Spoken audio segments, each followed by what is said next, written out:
ರಾಜ್ಯ ರಾಷ್ಟ್ರಕ್ಕೆ ಪತ್ರಕರ್ತರ ಕೊಡುಗೆ ದೊಡ್ಡದಿದೆ. ಕೊರೋನಾ ಸಹಿತ ಅಹಿತಕರ ಘಟನೆಗಳು ನಡೆದಾಗ ಪತ್ರಕರ್ತರು ತಮ್ಮ ಜೀವದ ಹಂಗು ತೊರೆದು ಕೆಲಸ ಮಾಡೋದು ನೋಡಿದಾಗ ಮೆಚ್ಚಬೇಕು ಅಂತ ಮಂಗಳೂರು ದಕ್ಷಿಣ ಕ್ಷೇತ್ರದ ಶಾಸಕ ವೇದವ್ಯಾಸ್ ಕಾಮತ್ ಹೇಳಿದರು. ಅವರು ಪುರಭವನದಲ್ಲಿ ನಡೆದ ದಕ್ಷಿಣ ಕನ್ನಡ ಜಿಲ್ಲಾ ಕಾರ್ಯನಿರತ ಪತ್ರಕರ್ತರ ಸಂಘದ ಜಿಲ್ಲಾ ಪತ್ರಕರ್ತರ ಸಮ್ಮೇಳನವನ್ನ ಉದ್ಘಾಟಿಸಿ ಮಾತನಾಡಿದರು. ಪತ್ರಕರ್ತರಿಂದ ಸಮಾಜಕ್ಕೆ ಎಲ್ಲಾ ರೀತಿಯ ಮಾಹಿತಿ ಸಿಗ್ತಾ ಇದೆ.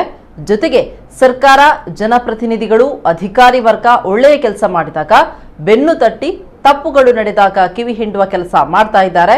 ಜೊತೆಗೆ ದಕ್ಷಿಣ ಕನ್ನಡ ಜಿಲ್ಲಾ ಪತ್ರಕರ್ತರ ಸಂಘ ಗ್ರಾಮ ವಾಸ್ತವ್ಯದ ಮೂಲಕ ಅಲ್ಲಿನ ಸ್ಥಳೀಯ ಸಮಸ್ಯೆ ಬಗ್ಗೆ ಪತ್ರಿಕಾ ವರದಿಗಳ ಮೂಲಕ ಗಮನ ಸೆಳೀತಾ ಇದ್ದಾರೆ. ಪತ್ರಕರ್ತರಿಗೆ ವಿಮೆ ನಿವೇಶನ ನೀಡುವ ಕಾರ್ಯ ಮಾಡ್ತಾ ಇದ್ದಾರೆ ಅಂತ ಹೇಳಿದ್ರು. ಸಮ್ಮೇಳನದ ಸರ್ವಾಧ್ಯಕ್ಷತೆಯನ್ನ ಹಿರಿಯ ಪತ್ರಕರ್ತ ಮನೋಹರ್ ಪ್ರಸಾದ್ ವಹಿಸಿದ್ರು.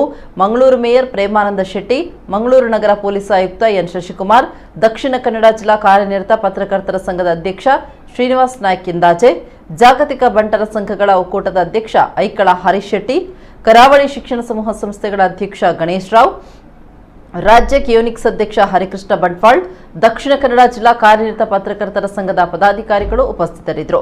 ಇದೇ ವೇಳೆ ಶಾಸಕ ವೇದವ್ಯಾಸ್ ಕಾಮತ್ ಕಾರ್ಮಿಕ ಇಲಾಖೆಯ ಕಿಟ್ ಅನ್ನು ವಿತರಿಸಿದರು. ಸಾಧನಾ ಸಂಭ್ರಮದ ಸ್ಮರಣ ಸಂಚಿಕೆಯನ್ನ ಐಕಳ ಹರೀಶ್ ಶೆಟ್ಟಿ ಬಿಡುಗಡೆಯನ್ನು ಮಾಡಿದರು.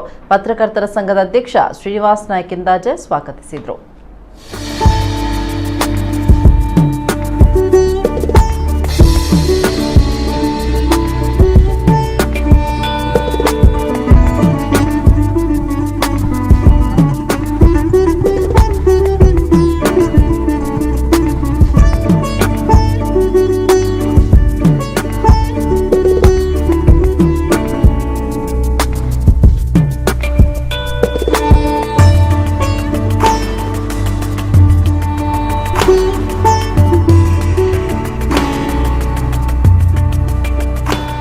ಸಂದರ್ಭದಲ್ಲಿ ಈ ನಿಯಮಾವಳಿಗಳನ್ನ ಜಾರಿ ತರುವಂಥ ಸಂದರ್ಭದಲ್ಲಿ ಬಹಳ ಉತ್ತಮ ರೀತಿಯಲ್ಲಿ ಸ್ಪಂದಿಸಿದ್ದಾರೆ, ಸಹಕರಿಸಿದ್ದಾರೆ, ಮಾರ್ಗದರ್ಶನ ನೀಡಿದ್ದಾರೆ.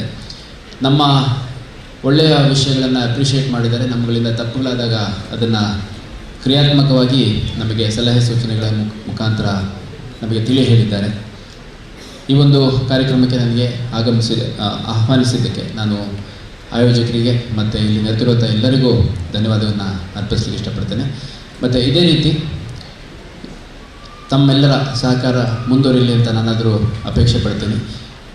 ಮಾಧ್ಯಮ ಏನಿದೆ ನಮ್ಮ ಸಂವಿಧಾನದ 4ನೇ ಆಧಾರ ಸ್ತಂಭ ಅಂತ ಕರೀತಾರೆ. ಆ ಒಂದು ಜವಾಬ್ದಾರಿಯನ್ನು ಕರ್ನಾಟಕದ ಮತ್ತು ದೇಶದ ಎಲ್ಲ ಮಾಧ್ಯಮಗಳು ಬಹಳ ಜವಾಬ್ದಾರಿಯಿಂದ ನಿರ್ವಹಿಸ್ತಾ ಇದ್ದಾವೆ. ಏಕೆಂದರೆ ಇತ್ತೀಚಿನ ದಿನಗಳಲ್ಲಿ ನಡೆದಂಥ ಕೆಲವು ಘಟನೆಗಳನ್ನು ನಾವು ನೋಡಿ ಹೇಳೋದಾದರೆ, ಕನ್ನಡ ನಾಡಿನ ನೆಲ, ಜಲ, ಭಾಷೆ ಇದರ ವಿಷಯ ಬಂದಾಗ ಯಾವುದೇ ಮುಲಾಜಿಗೊಳಗಾಗದೆ ಇದ್ದದ್ದನ್ನು ಇದ್ದ ಹಾಗೆ ಆಕ್ರೋಶಭರಿತವಾಗಿ ಮಾಧ್ಯಮಗಳು ಭಾಳ ದೊಡ್ಡ ಮಟ್ಟದಲ್ಲಿ ತಮ್ಮ ನಿಲುವನ್ನು ವ್ಯಕ್ತಪಡಿಸಿದ್ದಾರೆ. ಮತ್ತು ರಾಜ್ಯದ ಪ್ರತಿಯೊಬ್ಬರಿಗೂ ಈ ರೀತಿ ನಿಲುವು ನಮ್ಮದಾಗಬೇಕು ಅನ್ನೋಂಥದ್ದನ್ನು ತಿಳಿ ಹೇಳಿದ್ದಾರೆ. ಅದಕ್ಕೆ ನಾನು ಈ ಸಂದರ್ಭದಲ್ಲಿ ಅವರಿಗೆ ಅಭಿನಂದನೆಗಳು ಸಲ್ಲಿಸಲಿಕ್ಕೆ ಇಷ್ಟಪಡ್ತೀನಿ. ನೋಡಿದ್ರೆ ಅವರು ಏಕೈಕ ಪತ್ರಕಾರ ಅಲ್ಲಿ ಹೋದದ್ದು ಅಂತೇಳಿ ನಾನು ಕೇಳಿಸ್ಕೊಂಡರು.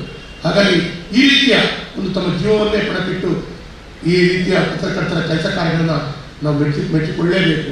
ಅವರಿಂದ ಇವತ್ತು ಇಡೀ ಸಮಾಜಕ್ಕೆ ಆದಂಥ ಘಟನೆಗಳ ಬಗ್ಗೆ ಮಾಹಿತಿ ಅಲ್ಲ, ಇನ್ನು ಮುಂದಿನ ದಿನಗಳಲ್ಲಿ ನಮ್ಮ ಕರಾವಳಿಯ ಬಗ್ಗೆ ಬೇರೆ ಬೇರೆ ರೀತಿಯ ವಿಷಯಗಳನ್ನು ಆಧಾರಿತವಾಗಿ ಅವರು ತೋರಿಸುವಂಥದ್ದು, ಮಾಡುವಂಥದ್ದನ್ನು ನೋಡಿದರೆ ತಮ್ಮ ಕೆಲಸ ಕಾರ್ಯಗಳನ್ನು ಯಾವತ್ತೂ ಮೆಚ್ಚಿಕೊಳ್ಳಲೇಬೇಕು.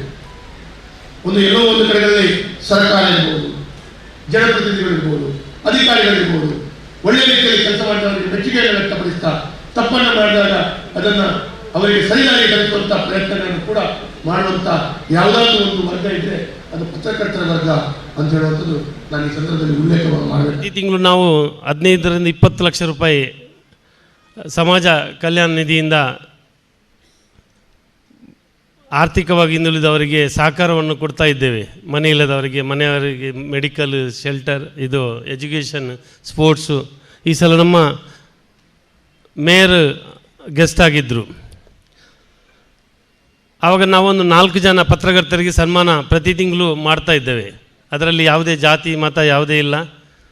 ಎಲ್ಲರಿಗೂ ಲೀಸ್ಟಲ್ಲಿ ಎಷ್ಟು ಜನ ಪತ್ರಕರ್ತರಿದ್ದಾರೆ ಪ್ರತಿ ತಿಂಗಳು ನಾವು ಮಾಡಬೇಕಂತ ನಿರ್ಧರಿಸಿದ್ದೇವೆ. ನಮ್ಮ ಜಗನ್ನಾಥ್ ಶೆಟ್ಟಿ ಬಾಲರವರು ನಮ್ಮ ಸಮಿತಿಯಲ್ಲಿದ್ದರಿಂದ ಪತ್ರಕರ್ತರ ನಮ್ಮ ಸಂಬಂಧ ತುಂಬ ಒಳ್ಳೆಯಿಂದ ನಡೆಯುತ್ತಾ ಇದೆ. ನನಗೂ ಒಂದು ಜವಾಬ್ದಾರಿಯ ಮ್ಯಾಗಝಿನ್ ಬಿಡುಗಡೆಯ ಕೆಲಸ ಕೊಟ್ಟಿದ್ದಾರೆ. ಅದು ಬಿಡುಗಡೆ ಆಯಿತು. ಪತ್ರಕರ್ತರ ಸಂಘ ತುಂಬ ಒಳ್ಳೆಯ ಕೆಲಸ ಮಾಡ್ತಾ ಇದೆ. ಇನ್ನು ಮುಂದಕ್ಕೂ ಮಾಡುವಂತಾಗಲಿ, ಅದಕ್ಕೆ ನಮ್ಮ ಎಲ್ಲರ ಸಹಕಾರ ಇರಲಿ.